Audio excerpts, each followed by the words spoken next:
जय जिनेन्द्र। आज का लेक्चर शुरू करेंगे। कल एक पत्रक उत्पल की बात थी, उत्पल आदि जीवों का उपपात हमने किया।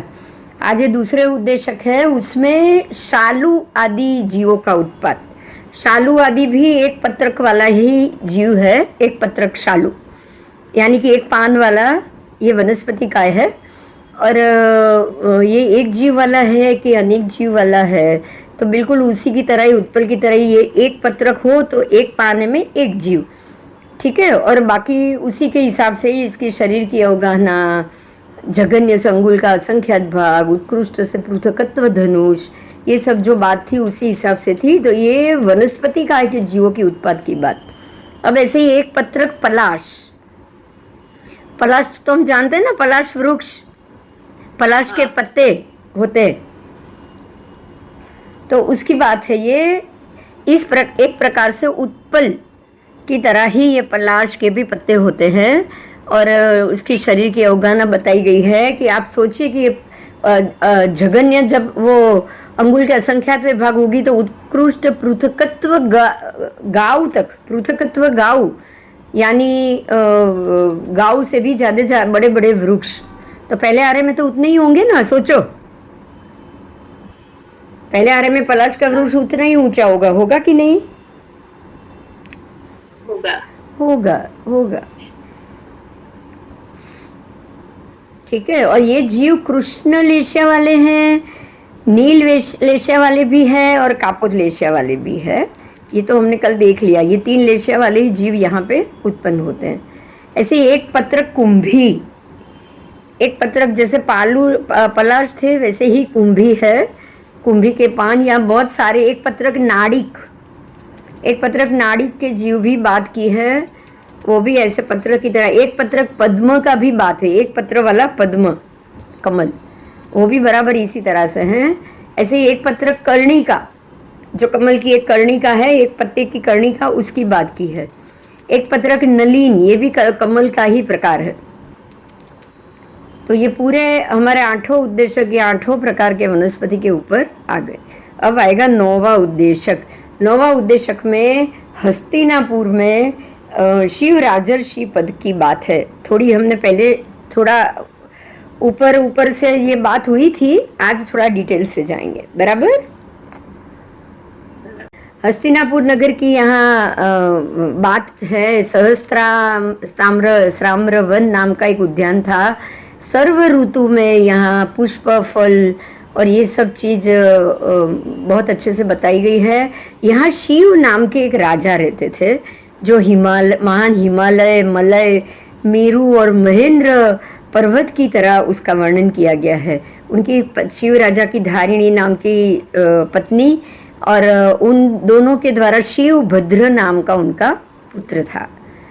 तो बिल्कुल राजा का पुत्र है ये। तो शिव राजा एक बार मध्य रात्रि में चिंतन और राज्य की धुरा का चिंतन करते करते उनको ऐसा संकल्प हुआ कि भाई अब मेरे पूर्वकृत जो पहले के जो मेरी पीढ़ी थी, पूर्वकृत पुरातन सुआचरित सुपराक्रांत शुभ और क्रांत शुभ कल्याणकारी कर्मों का ये मुझे फल मिल रहा है, जिससे मैं हर प्रकार से बढ़ रहा हूँ, सोना चांदी धन धान्य पुत्र सुख सबसे मैं बढ़ रहा हूँ। तो ये मेरे कर्म का ही फल है।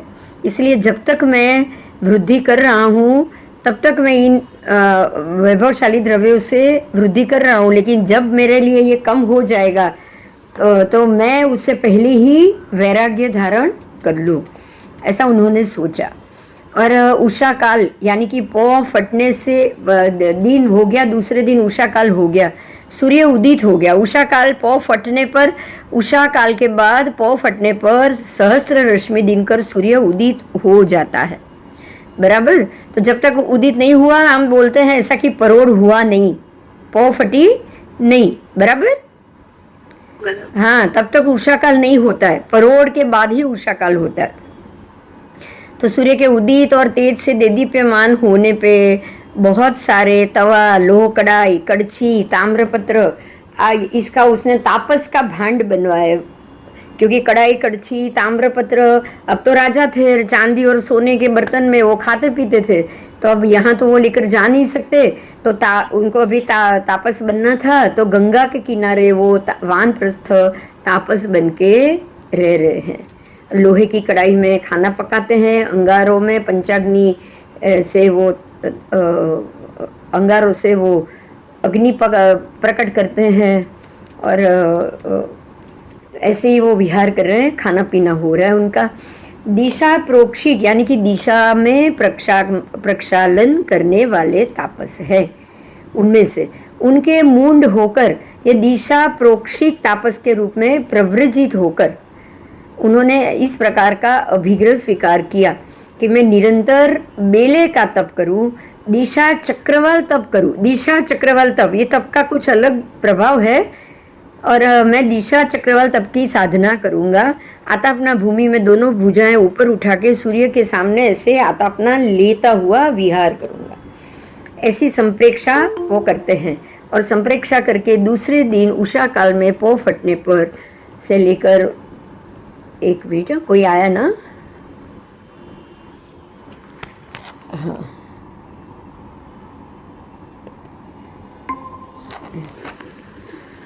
दूसरे दिन पौ फटने पर उन्होंने स्पीकर बंद करी दे, हाँ,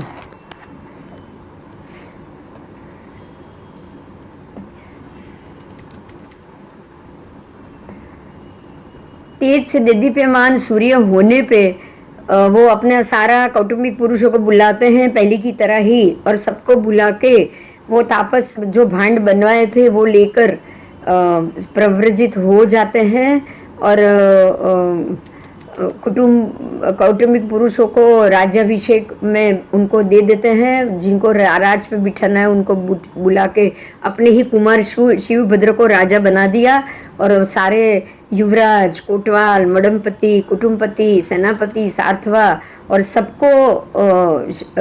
सबके सामने शिवभद्र को पूर्वाभिमुख करके सिंहासन पर बिठा के उसका राज्याभिषेक करा दिया। और ये कराने के बाद उन्होंने अपने आप को, अपना जो भी उन्होंने जो बर्तन वो सब करवाए थे, जो सामान कराया था, वो लेके वो खुद हिमालय की तरफ चले गए और विहार करने लगे। बराबर पहले के ज़माने में जब राजा दीक्षित होते थे तो वो बराबर इसी प्रकार से होते थे, समय हो जाए राजर्षि बन जाते थे, राजा से राजर्षि, बराबर ना, उनको इसलिए राजर्षि कहा जाता था। तो ये इनका नाम था शिवभद्र, इसीलिए इनका नाम हो गया शिव राजर्षि। अब ये शिव राजर्षि के नाम से जाने जाते हैं। अब वो जहाँ जाते हैं वहाँ से कंद, हरित जो वनस्पति है वो सब वंशमय पात्र भरा भरा कर वो दर्भ, कुश, समिधा, ईंधन सब मंगाते हैं, पत्र चूर्ण आदि ग्रहण करते हैं, और वो अपने खाना वाना पकाते हैं, और छठ बेले के पानी से बेले करके वो तप करते हैं। अब वो कर रहे हैं दिशा का तप कर रहे हैं। दिशा का प्रमाण या दिशा का माप का जो तप है, वो तप के कारण ध्यान दीजिएगा, अब जो जिस प्रकार से तप करोगे उसी प्रकार से साधना करोगे तो आपको वही फल मिलेगा ना। जैसे गोशाले ने तेजोलेशा का तप किया तो उसको तेजोलेशा मिली ना। हाँ, तो इसी तरह से ये दिशा प्रक्षालन तप कर रहे हैं, इसलिए इन्होंने क्या किया, बेले के पारने के बाद, पारना करते थे, पारने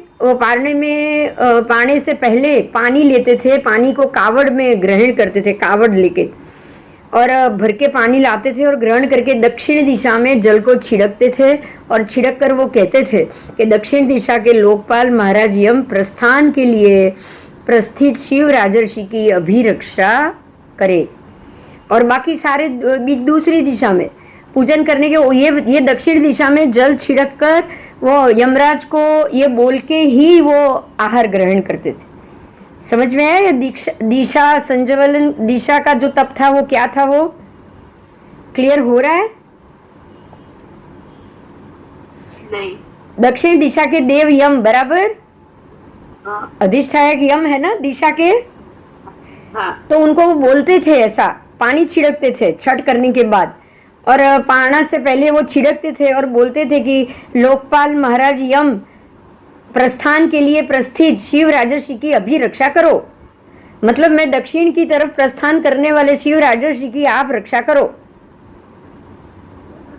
बराबर। तो फल मांगना था, दक्षिण दिशा की तरफ उनको विहार करना था, और दक्षिण दिशा की तरफ विहार करते करते वो यमराज को बोलते थे कि आप मेरी रक्षा करो, मैं दक्षिण की ओर प्रस्थापित हो रहा हूँ। बराबर।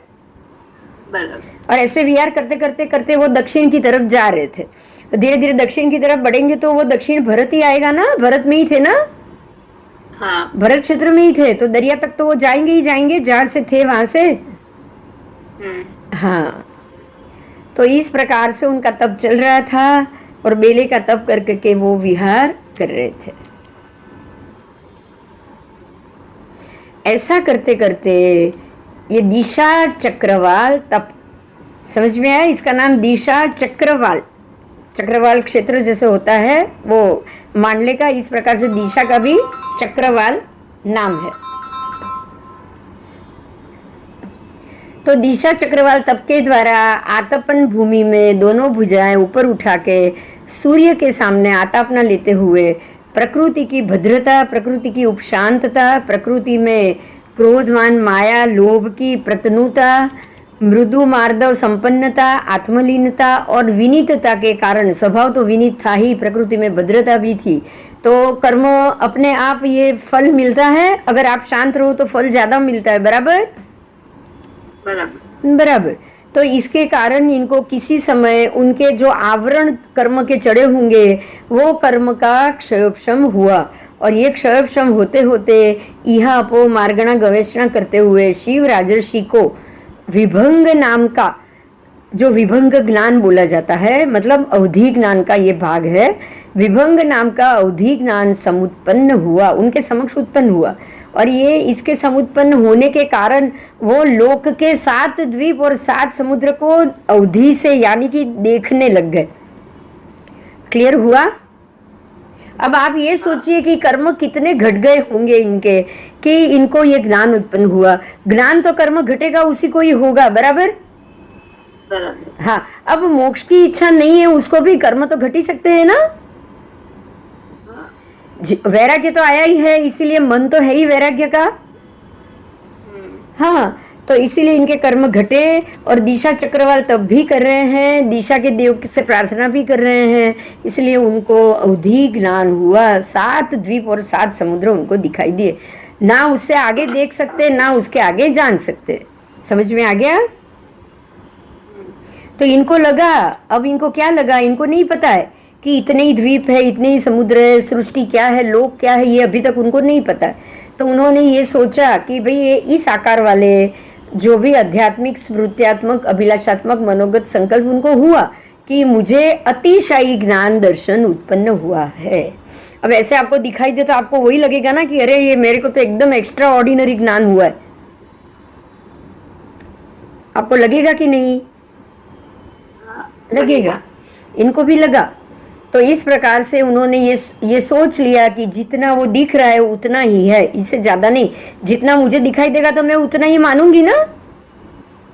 तो इन्होंने मान लिया कि भाई ये द्वीप और समुद्र साथ ही है, इससे ज्यादा नहीं है, क्योंकि होता तो मेरे को दिखाई देता। वो भी सोच आएगी ना कि अब दिखाई नहीं दे रहा है मतलब है ही नहीं। ये सोच भी आ गई उनको कि अब ये दिखाई नहीं दे रहा है मतलब इससे ज्यादा है नहीं।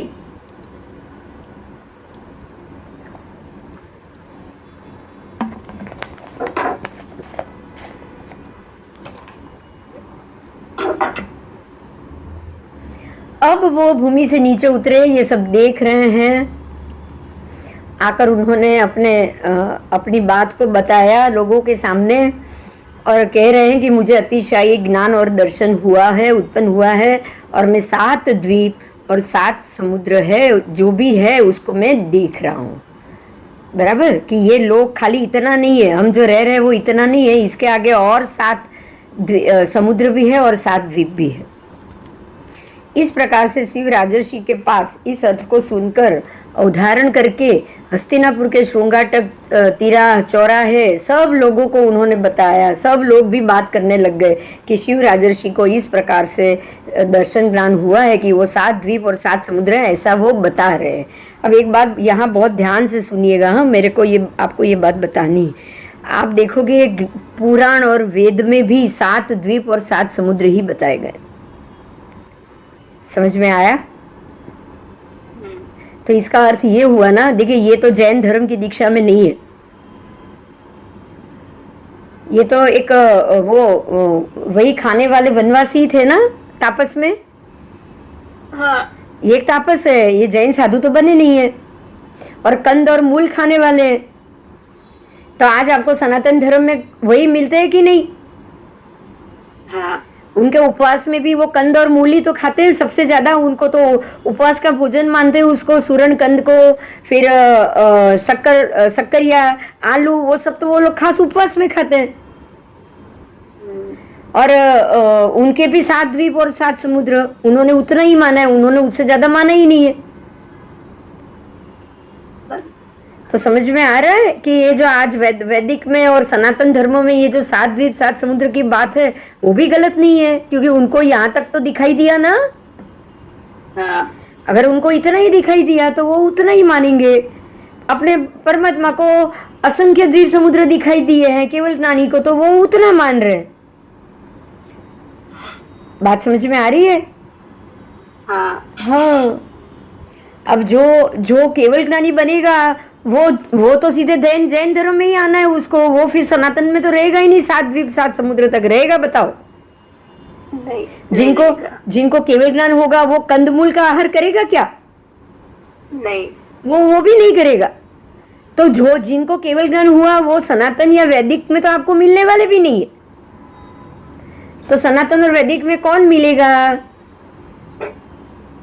हिंदू और दूसरे। हाँ, 7 द्वीप 7 समुद्र को जानने वाले। तो जो शिव राजर्षि ने जिस प्रकार से ये आख्यान किया, ये आज भी मतलब यहाँ से एक पूरा संप्रदाय निकल रहा है। ये क्लियर हो रहा है ये बात? हाँ, और ये खाली अभी है ऐसा भी नहीं है, ये तो ये तो अवधि ज्ञान, विभंग ज्ञान है। विभंग ज्ञान तो पहले भी बहुत लोगों को हुआ होगा। शिव राजर्षि पहले ही है ऐसा तो है नहीं ना विभंग ज्ञानी? नहीं। तो जब भी विभंग ज्ञान होता है, 7 द्वीप 7 समुद्र दिखाई देता है, उसके बाद जब वो केवल ज्ञानी बनेंगे तब ये विभंग ज्ञान मिट जाएगा और उनको संपूर्ण लोक दिखाई देगा। क्लियर हो गया? हाँ। तो अब आपको हम ये नहीं बोलेंगे विभंग ज्ञानी गलत है, वो भी गलत तो नहीं है ना, उनको उतना ही दिखाई दिया, पर वो गलत तो नहीं है ना। नहीं, आपको जो चीज दिख रही है वो गलत कैसे हो सकती है बताओ? नहीं, आपको इससे ज्यादा नहीं दिख रहा है, उतना है। आपको कम दिख रहा है, उतना है, पर गलत तो नहीं है ना। नहीं। हाँ, इसीलिए भगवान कभी भी ये इनको गलत नहीं कहते। वेदांग को उन्होंने गलत नहीं ठहराया है। बराबर?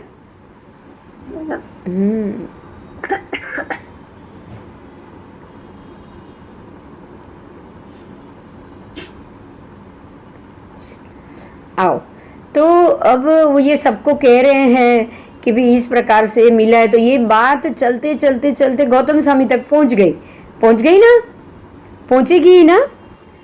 हाँ, भगवान और महात्मा सब उधर है, तो वहां तक पहुंच गई कि भाई यहाँ शिव राजर्षि है, उनको ये ऐसा ज्ञान हुआ है और ये 7 द्वीप और 7 समुद्र देख सकते हैं। उसके आगे के द्वीप और समुद्र विच्छिन्न है, मतलब वो उन्होंने खाली इतना ही कहा कि ये लोक में खाली इतना ही है, पर भगवान वहाँ पे है, केवल ज्ञानी सब वहाँ है। तो केवल ज्ञानी और भगवान की बात को वो लोग याद कर रहे हैं कि केवल ज्ञानी ने तो बोला है असंख्य द्वीप समुद्र और ये 7 ही बता रहे, तो 2 में से सच कौन?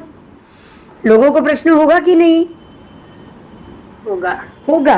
तो जब इंद्रभूति गौतम स्वामी जब गोचरी के लिए निकले थे, भिक्षा के लिए आज निकले हुए हैं, सामुदायिक भिक्षा के लिए घूमते हुए वो अनेक व्यक्तियों द्वारा, बहुजन समाज द्वारा किसी ने उनको प्रश्न किया कि हे दीवानुप्रिय, शिव राजर्षि इस प्रकार से कह रहे हैं कि भाई मुझे अतिशय ज्ञान संपन्न हुआ है और मैं 7 द्वीप और 7 समुद्र देख रहा हूँ, उससे आगे समुद्र द्वीप नहीं है, तो विच्छिन्न है, तो इसका अर्थ क्या, ये कैसे है? क्योंकि परमात्मा और आप तो कह रहे हो कि ये तो बहुत सारे हैं, तो गौतम स्वामी को भी तो केवल ज्ञान तो है नहीं। तो वो बोले ठीक है, मैं भगवान से प्रश्न करूँगा। तो गौतम स्वामी के मन में ये श्रद्धा उत्पन्न हुई कि मैं भगवान को ये पूछूं। वो आए परमात्मा के पास, गोचरी के लिए गए थे। गोचरी दिखाने के बाद उन्होंने उनसे ये प्रश्न पूछा कि भाई मैं आपकी अनुज्ञा लेकर हस्तिनापुर के उच्च नीच मध्यम कुलों में गोचरी के लिए निकला था और मैंने लोगों से ये बातें करते हुए सुना। मुझे किसी ने पूछा भी कि शिव राजर्षि को तो अतिशय ज्ञान दर्शन उत्पन्न हुआ है और वो कह रहे हैं कि 7 द्वीप और 7 समुद्र ही है, इससे आगे द्वीप और समुद्र विच्छिन्न है, मतलब कि नहीं है। तो भगवान ऐसा कैसे है? उनको भी तो प्रश्न होगा ना। तब गौतम स्वामी को भगवान जवाब दे रहे हैं कि गौतम, निरंतर बेले का उपवास, 2-2 दिन का उपवास और दिशा चक्रवाल तप कर्म, ये 2 शिव राजर्षि ने किया। दिशा चक्रवाल तप, तो उसके द्वारा, और आतापन भूमि, ऐसे 2 भुजाएं ऊपर उठा के वो भी सूर्य के सामने आतापना ले रहे थे। तो ये आताप, ये क्रिया, ये तीनों क्रिया ध्यान से सुनिएगा। एक तो बेले के उपवास का तप का कारण, दूसरा दिशा चक्रवाल तप कर्म का कारण, और तीसरा आतापना भूमि में वो सूर्य के आतापना लेने का कारण। ये 3 कर्म हो गए, समझ में आ रहा है? हाँ। ये 3 धार्मिक कर्म हुए, कृत्य क्रिया हुई। तो क्रिया से तो उनके ऊपर का कर्म घटेगा ही घटेगा, क्रिया करोगे तो। और साथ में प्रकृति की भद्रता, प्रकृति की उपशांतता, वो उपशांत हो चुके हैं। क्रोध, मान, माया, लोभ उनके बिल्कुल ढीले हो चुके हैं। तो विनय, व्यवच आदि 5 अभ्यंतर तप भी हुए कि नहीं? 6 हुए। वो 6 बाह्य तप में जाएगा। दिशा चक्रवाल तप, आतापना भूमि, ये सब बाह्य तप में जाएगा, और ये अभ्यंतर तप में जाएगा कि नहीं? हाँ। तो ये 12 प्रकार के अभ्यंतर तप और राग द्वेष की क्षीणता, इसी के कारण, समझिएगा, इसी के कारण किसी समय उसके योग्य, आवरण के योग्य कर्म उसके क्षयक्षम कर गए थे, और इसी कारण यह अपो मार्गणा गवेषणा करते हुए उनको विभंग ज्ञान उत्पन्न हुआ है। बराबर, उनको विभंग ज्ञान हुआ है। अब विभंग ज्ञान के कारण हुआ ये कि वो पूरा नहीं देख पा रहे। विभंग ज्ञान के कारण वो सिर्फ 7 द्वीप और 7 समुद्र ही देख पा रहे, उससे ज्यादा वो नहीं देख पा रहे। मतलब इनको अवधि ज्ञान नहीं हुआ है, इनको विभंग ज्ञान हुआ है। बराबर?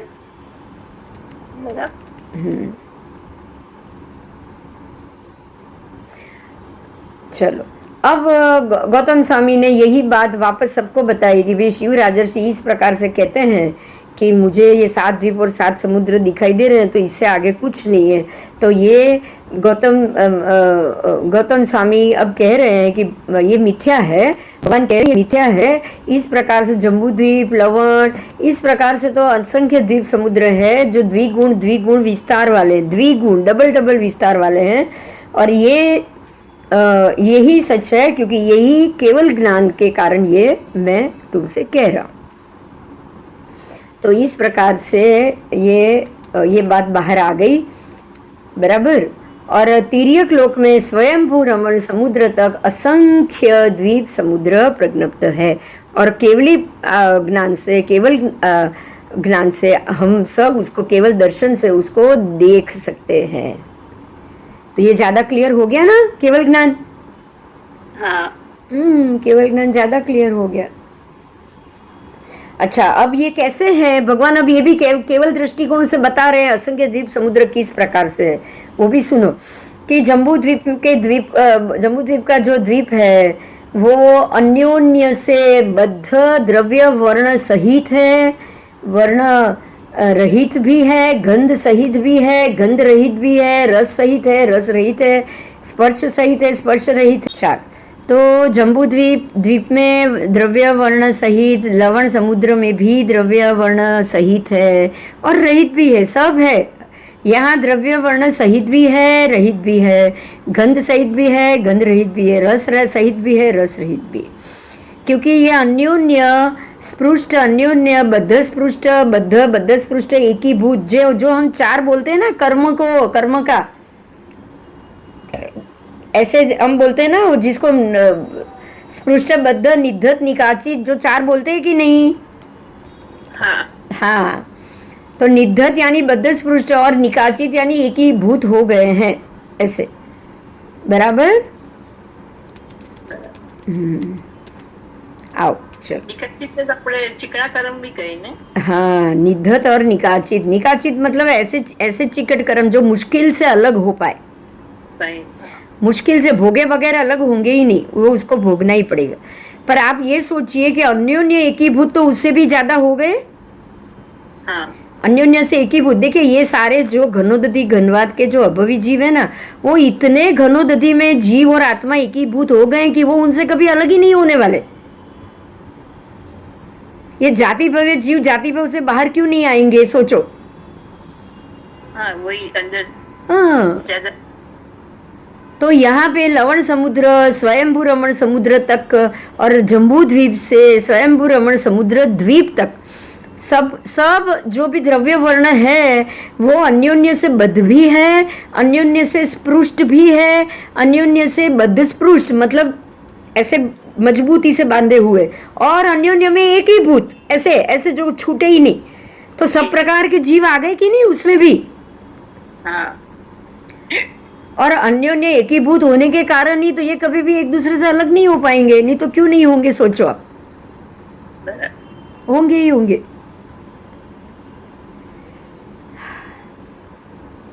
बराबर? हाँ, तो इस प्रकार से भगवान ने बताया कि इस प्रकार से ये द्वीप समुद्र है। तो इस प्रकार से द्वीप समुद्र है मतलब है, स्वयंभू रमण समुद्र तक असंख्य द्वीप समुद्र है।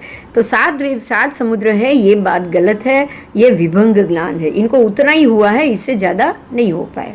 तो इस प्रकार से जब पूरी परिषद ये अर्थ भगवान महावीर के मुख से सुनेगी तो जाके शिव राजर्षि को बताएगी कि नहीं बताएगी। तो सबने किसी ने से उनमें से लोग गए, उन्होंने बताया, अंदर अंदर बातें करते रहे कि भाई ये शिव राजर्षि तो ये जो कह रहे हैं वो कह रहे कि मुझे अतिशय ज्ञान दर्शन संपन्न हुआ है और लोक में खाली 7 द्वीप और समुद्र ही, उसके आगे द्वीप और समुद्र नहीं है। मतलब ये इसको जो अर्थ कह रहा है ये गलत है और भगवान ने इस प्रकार से बोला है। तो ऐसे सब बात कर रहे थे और ये बात करते करते शिव राजर्षि तक भी पहुंची।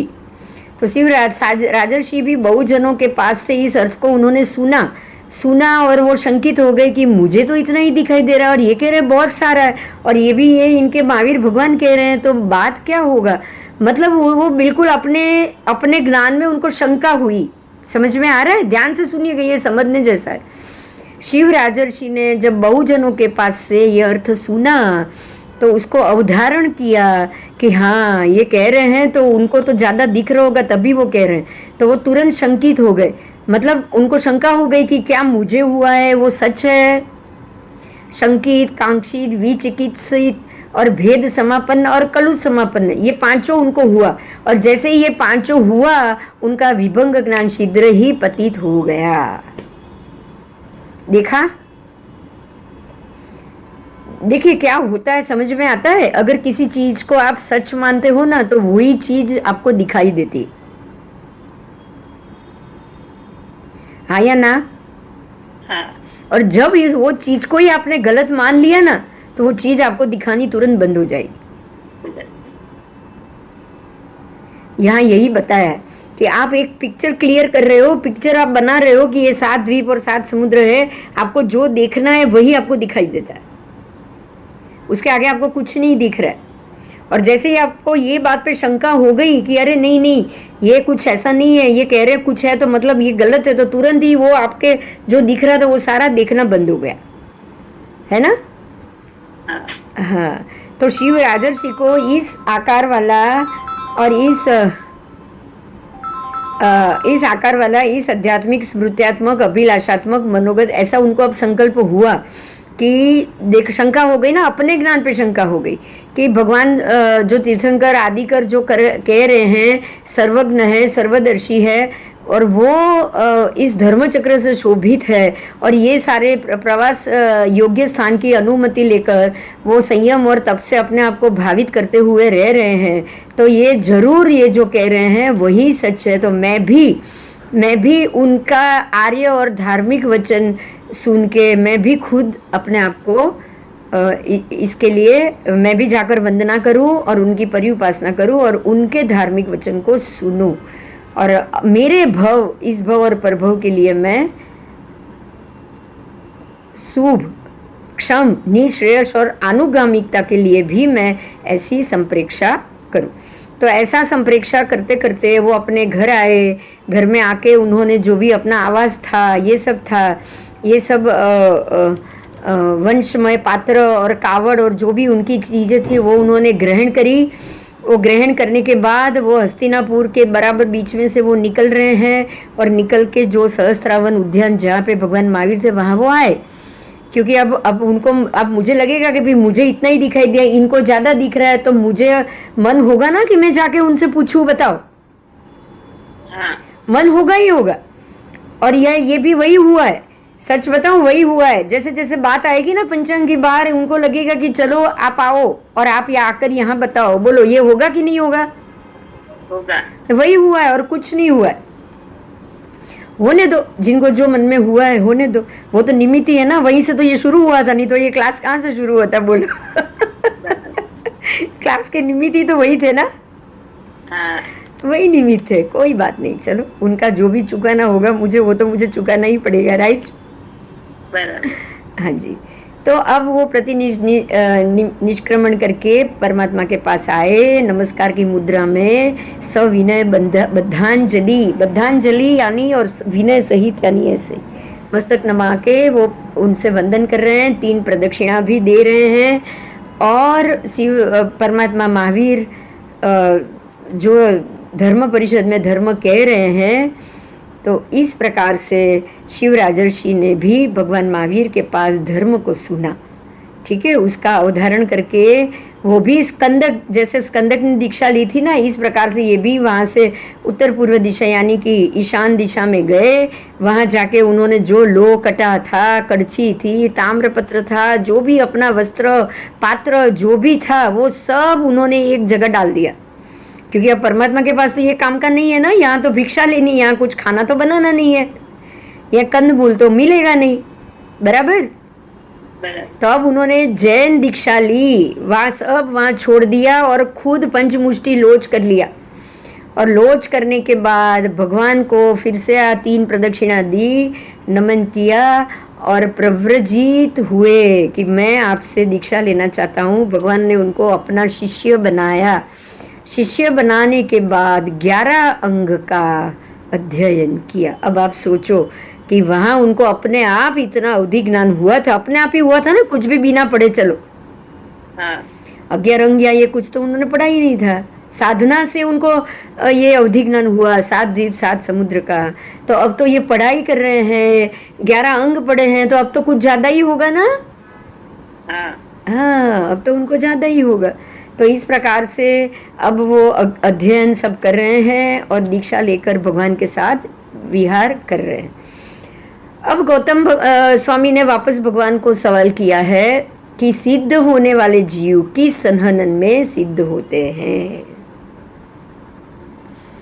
स्वामी वापस एक प्रश्न कर रहे हैं कि अगर कोई जीव सिद्ध होगा तो उनका संहनन क्या होगा।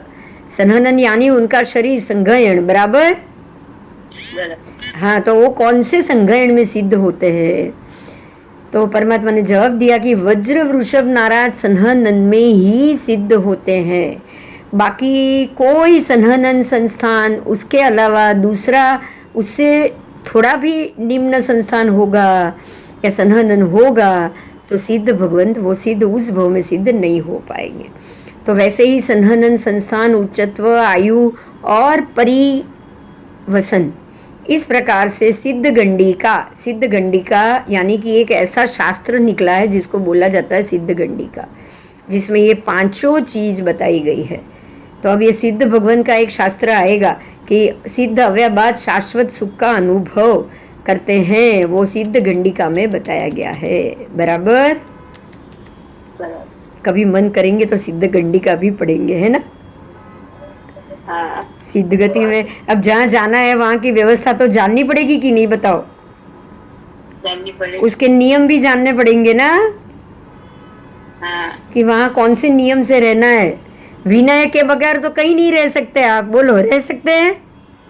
नहीं। आत्मा में विनय तो होना ही चाहिए। तो अब सिद्ध गति में जाना है तो सिद्ध गंडिका में सिद्ध गति के लिए क्या लिखा है वो तो जानना ही पड़ेगा।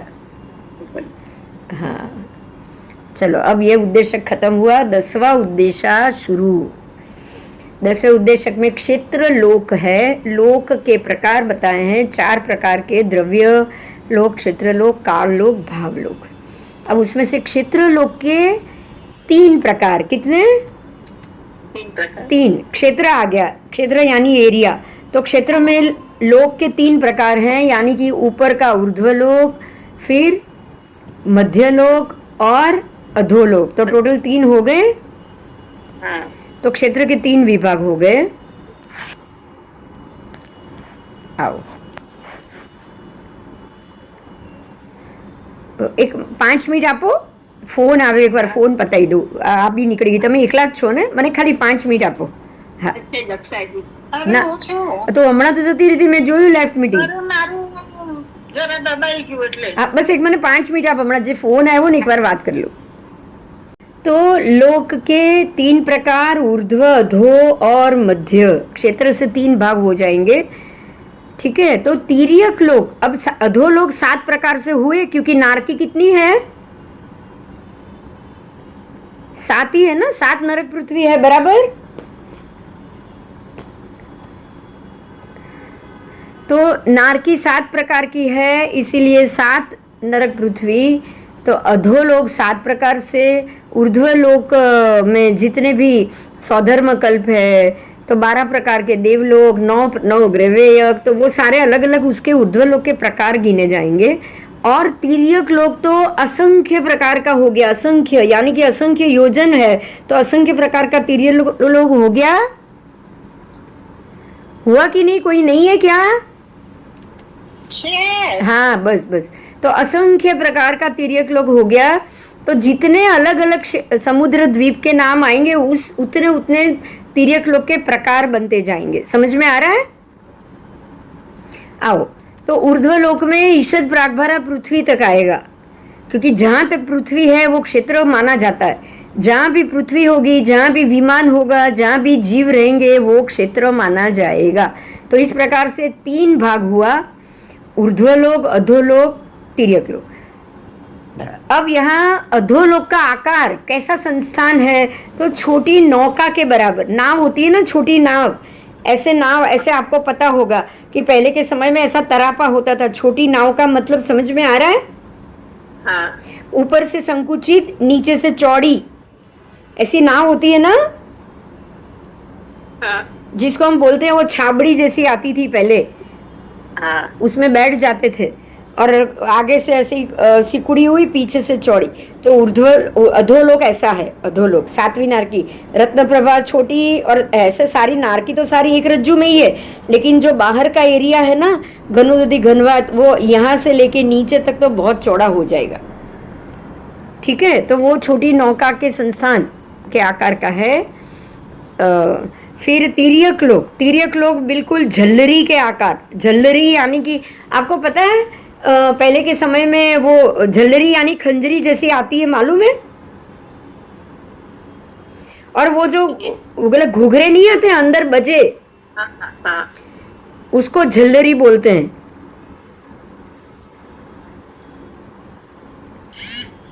और ऊर्ध्व लोक है ना, वो ऊर्ध्व मृदंग। आप एक कोई मृदंग जो ढोल होता है ना, उसको उल्टा रख दो, ऐसा खड़ा, ऐसा मृदंग रख दो, तो ऊर्ध्व लोक बराबर वो आकार का है। बराबर बराबर बराबर। आओ,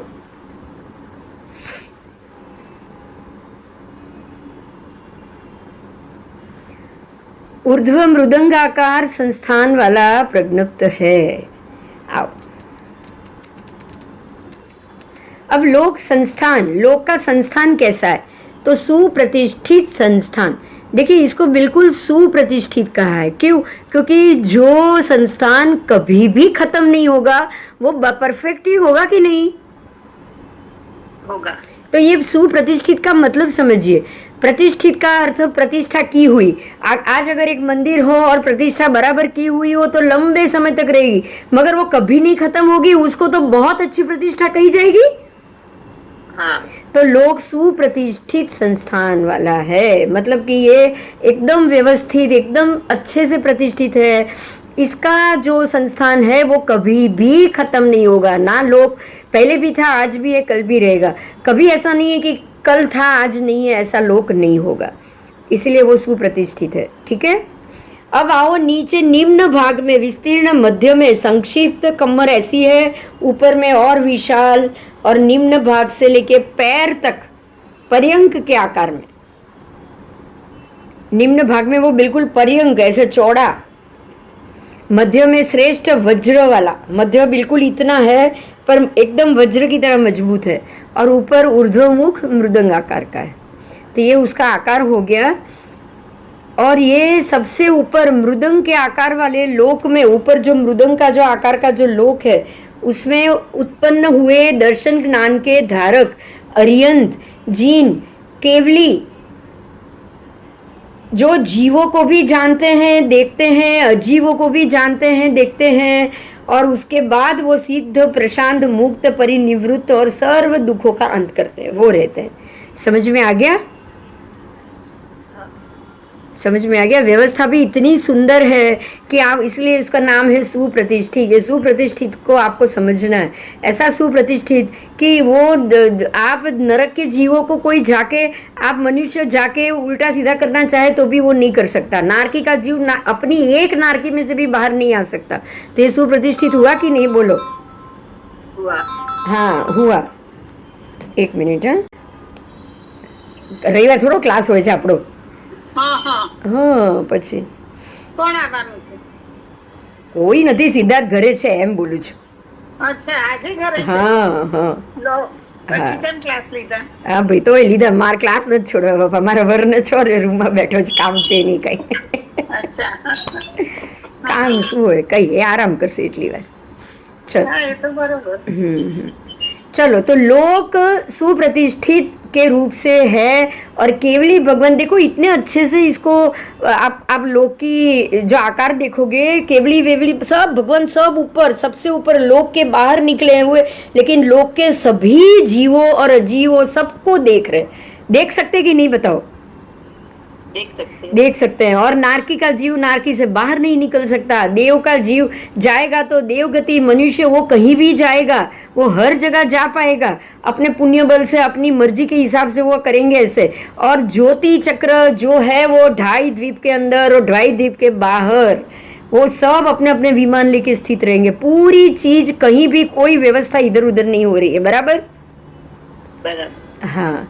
अब अलोक की बात की है, ये लोक की बात हो गई। अब अलोक की संस्थान वाला है तो सुशीर गोलक। सुशीर गोलक मतलब क्या हुआ कि एक बड़ा सा गोल, लेकिन बीच में क्या है, और बीच में और लोक आ गया ना, तो वो गैप हो गया ना बीच में। हाँ। तो ऐसा गोला जिसके अंदर एक सुशीर बैठा हो। सुशीर यानी कि एक आकार, लोक का आकार अलोक के अंदर ही है ना। हाँ, इसलिए तो अलोक ऐसा आकार का है कि जो सुशीर गोलक, जिसके अंदर लोक को लेकर वो बैठा हो।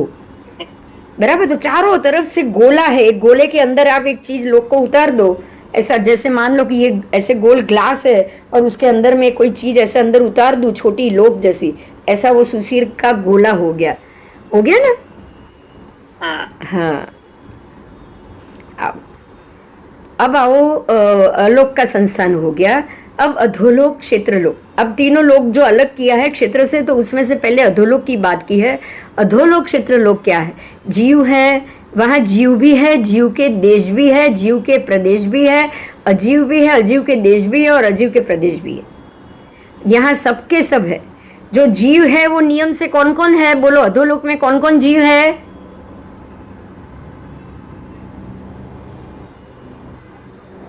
नारकी में कौन कौन जीव है?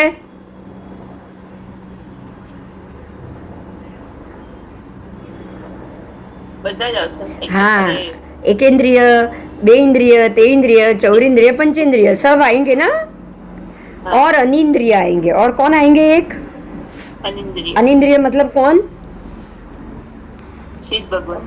अरे નહીં નહીં નહીં નહીં નહીં. આપણે આ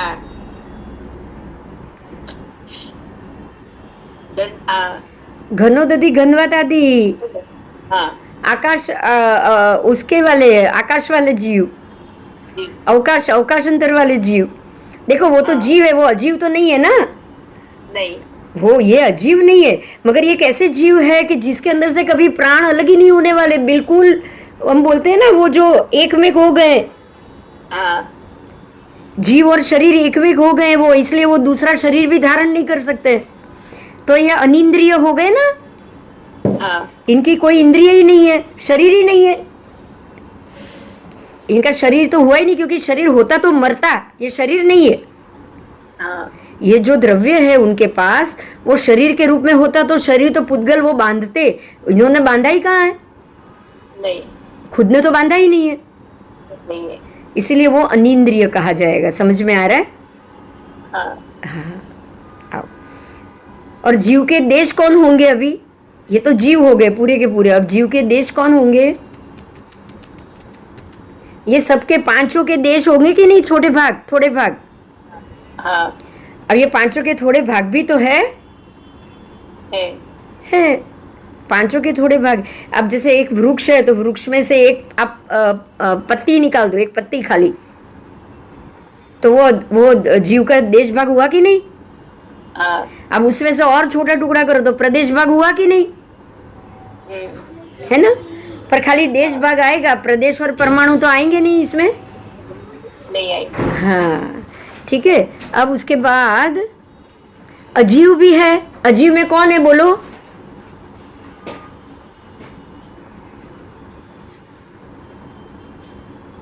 अजीव में कौन है?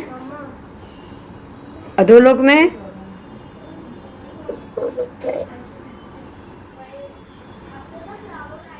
નિકોલ ये तो सारे जीव है। निगोद भी जीव है।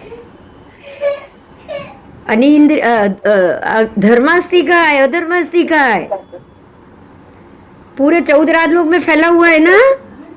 હા हाँ तो अधोलोक में भी होगा कि नहीं? होगा होगा. लोक के कोने कोने में है तो अधोलोक में भी आ गया ना। हाँ तो वो अजीव है, और अजीव का देश भी है और अजीव के प्रदेश भी। अब अजीव का देश कौन हुआ? जो थोड़ा धर्मास्तिका का उपयोग करेगा वो देश होगा ना। हाँ पूरा तो कोई लेगा नहीं। नहीं. अगर मैं धर्मास्तिका पूरा ले लूं तो आपको नहीं मिलेगा। मिलेगा बताओ? नहीं. धर्मास्तिका का देश और प्रदेश का ही उपयोग होगा, कभी भी पूरा उपयोग नहीं होगा। समझ में आ रहा है? हाँ हाँ, इसलिए उसको देश और प्रदेश मतलब 6 होते हैं। 6 चीज किसी भी क्षेत्र में, जीव, जीव के देश, जीव के प्रदेश, अजीव, अजीव के देश, अजीव के प्रदेश। तो ये 6 के 6 सब जगह आ गए। अधोलोक में, ऊर्ध्वलोक में और तिर्यक लोक, सब में आए कि नहीं? हाँ आ गए। चलो, बस क्लियर हो रहा है ना? मुझे क्लियर चाहिए बस। हाँ हाँ बस। तो जो जीव के देश है वो भी नियम से एकेंद्रिय से लेके अनिंद्रिय तक, जीव के प्रदेश है वो भी एकेंद्रिय से लेके अनिंद्रिय तक। अजीव है वो रूपी अजीव, अरूपी अजीव 2 हो जाएंगे। हाँ तो रूपी कौन आएगा? आकाश अस्थि का है। हाँ और अरूपी कौन आएगा? धर्मास्तिका है. अधर्म अस्थि का है ना। और रूपी में वापस पुद्गलास्थि का भी तो अजीव आएगा ना। हाँ हाँ जीवास्तिका भी.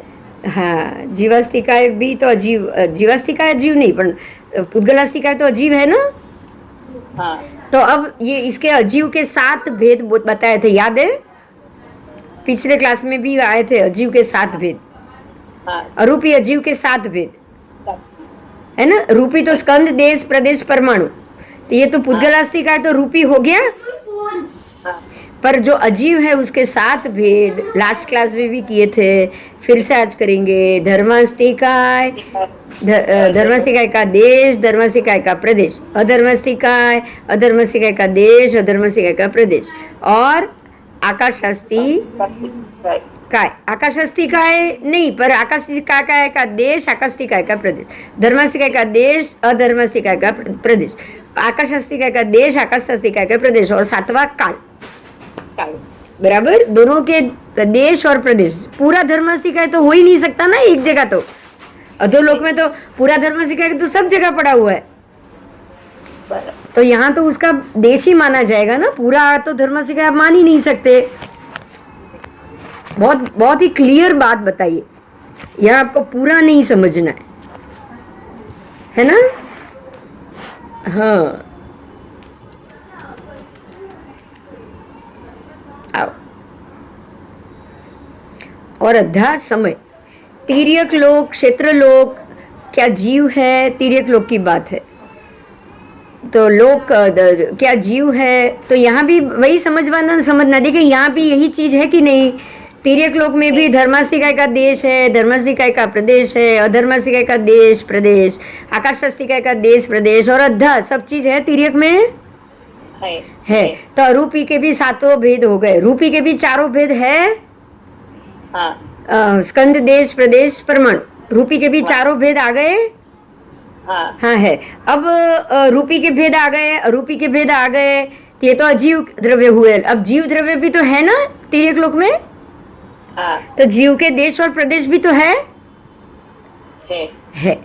तो यहाँ भी सब है, जो ऊपर था वो सब है। बराबर। अब लोक क्या जीव है?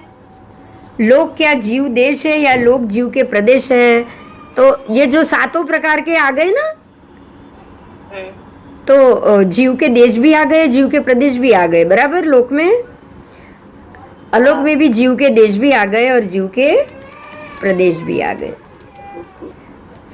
अधोलोक में भी जीव के देश, जीव के प्रदेश सब जगह आ गए। मतलब ये जो जीव और अजीव, अजीव के 7 भेद और जीव के 4 रूपी जीव, अरे सॉरी, रूपी अजीव और अरूपी अजीव, सबके 4 और 7 11 के 11 भेद आ गए। बराबर बराबर।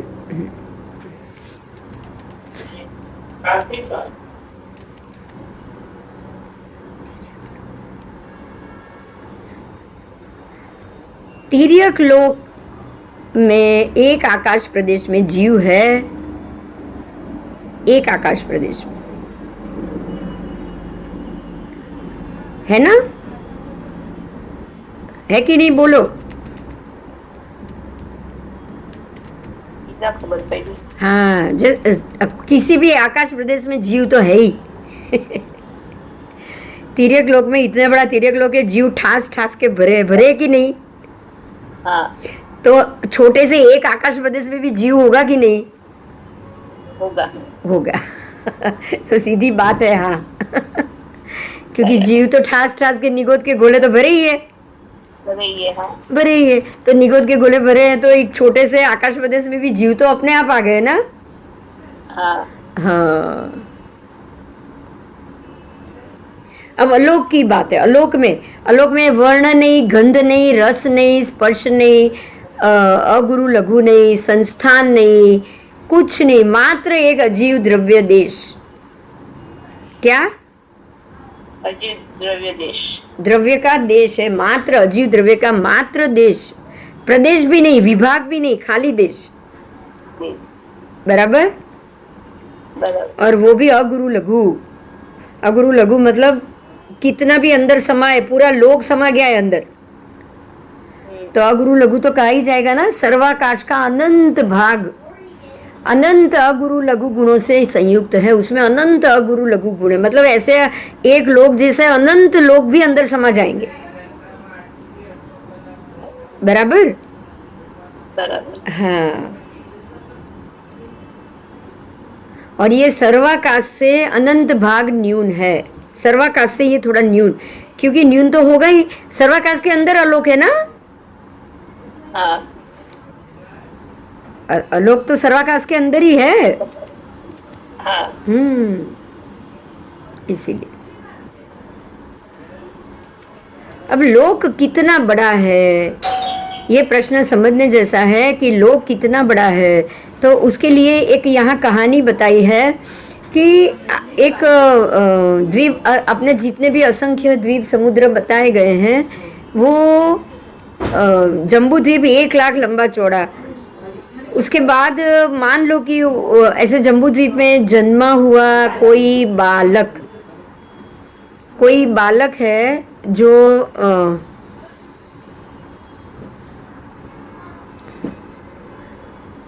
6 देव आए जम्बू द्वीप में। ये 1 लाख लंबा चौड़ा जम्बू द्वीप है, उसमें 6 देव आए और 6 देव मंदिर चुलिका के चारों ओर वो घेरे हुए खड़े हो जाए। 1 लाख योजन ऊंचाई जो उसकी चुलिका है वहाँ चारों ओर 6 देव खड़े हो जाए और नीचे 4 दिक कुमारी हो और ऊपर से ये 4 दिक कुमारी महत्तरिका जो है वो 4 बलि पिंडों को ग्रहण करके चारों दिशाओं में वो उसको एक साथ बाहर फेंके।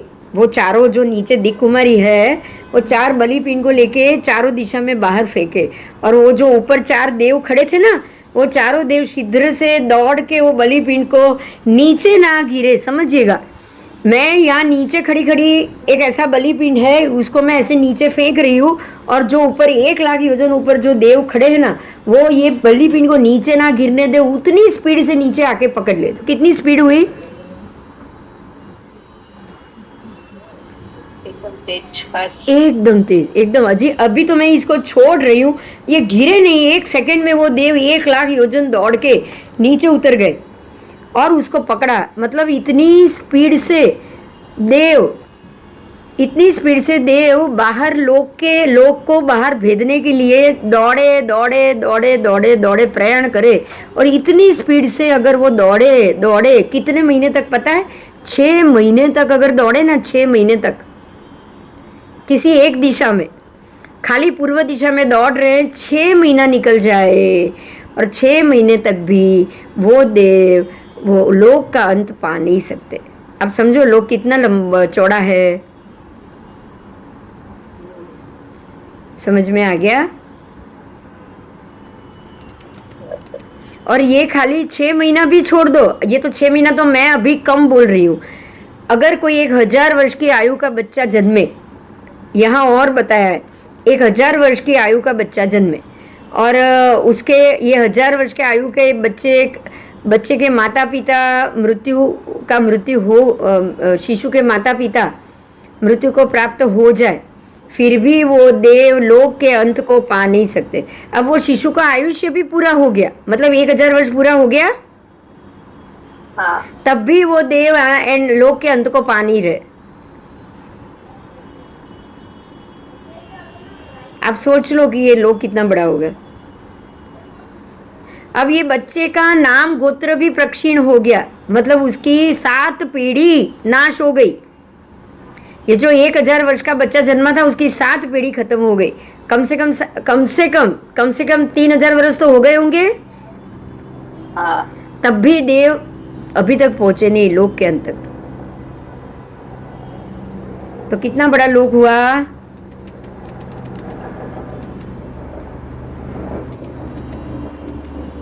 तो आलोक तो उससे भी बड़ा हुआ ना। हाँ, आलोक तो उससे भी बड़ा हुआ। अच्छा, हमारा समय क्षेत्र का नाप है 45 लाख योजन लंबा और चौड़ा और इसकी परिधि 1,42,30,249 योजन से थोड़ा कुछ अधिक, बराबर।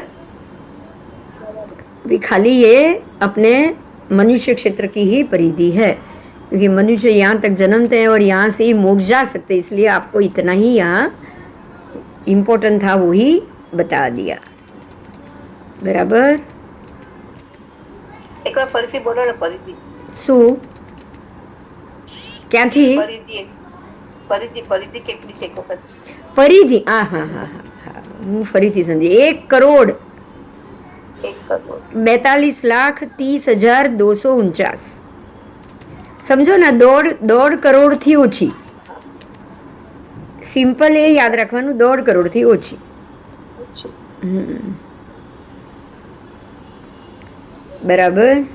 अच्छा, अब जो हमने वो जो जाना था ना जीव प्रदेश, कि लोक के एक आकाश प्रदेश में जितने भी जीव अजीव एक दूसरे से अन्योन्य से बद्ध स्पृष्ट, अन्योन्य बद्ध मतलब निधत और निकाचित, एक ही भूत यानी निकाचित जो बने हुए हैं, क्या वे परस्पर कोई अबाधा या व्याबाधा उत्पन्न करते हैं या एक दूसरे को काटते हैं? नहीं, भगवान मना कर रहे हैं, वो काटते नहीं. मतलब क्या हुआ कि जो भी आज घनोदधी में घनोदधी के बहुत सारे जीव वो घनोदधी के साथ बद्ध हो गए ना, हाँ तो क्या वो एक दूसरे को काटेंगे? नहीं नहीं, क्योंकि हाँ, क्योंकि वो निधत हो चुके, बद्ध हो चुके. जबकि नारकी के जीव अपने दूसरे शरीर को नारकी का जीव काटने जाएगा क्योंकि वो निधत नहीं है. हाँ समझ में आ गया? हाँ हाँ, मैं निधत नहीं हूँ तो मैं घर में किसी भी, मैं मेरे शरीर को भी काट सकती हूँ क्योंकि मैं निधत नहीं हूँ. अगर मेरा जीव और शरीर दोनों निधत हो चुके तो क्या मैं ये शरीर को काट सकती थी? बताओ. नहीं नहीं काट सकती. नहीं कर हाँ.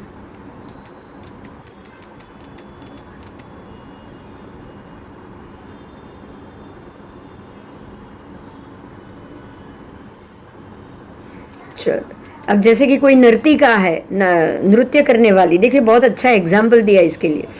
नृत्य करने वाली, सुंदर वेश वाली, हंसने चलने बोलने के अपनी स्टाइल में बहुत अच्छे से नृत्य कर रही है, भाव भंगिमा से नृत्य कर रही है.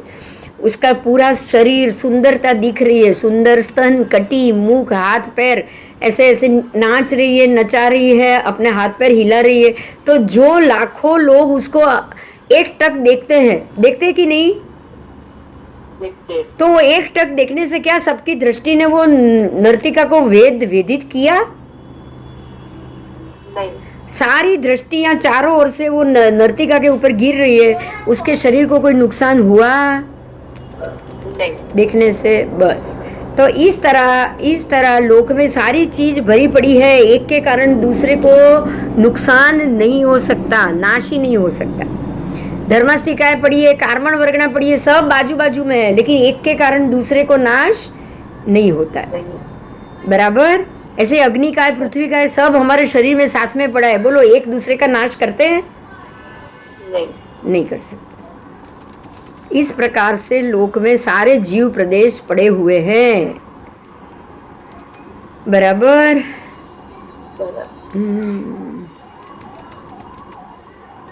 अब आपका 10वां उद्देश्य पूरा हुआ. 11वां उद्देश्य अभी हम सोमवार को ले. नया सुदर्शन श्रेष्ठी की कथा है, वो कथा लंबी चलेगी, हाँ हाँ है ना. स्टोरी वो पूरे एक में जाए ना, ज्यादा अच्छा. आज शिव राजर्षि की स्टोरी आई है ना, और लोक के बारे में आया है. ठीक है, तो सोमवार को लेंगे. अभी फिर देखते हैं, और कुछ ये होता है तो मैं आपको बताती हूँ. तो फिर उधर सुबह 2 घंटे आ जाएंगे, सब मिलेंगे उधर ही. पेज नंबर कौन?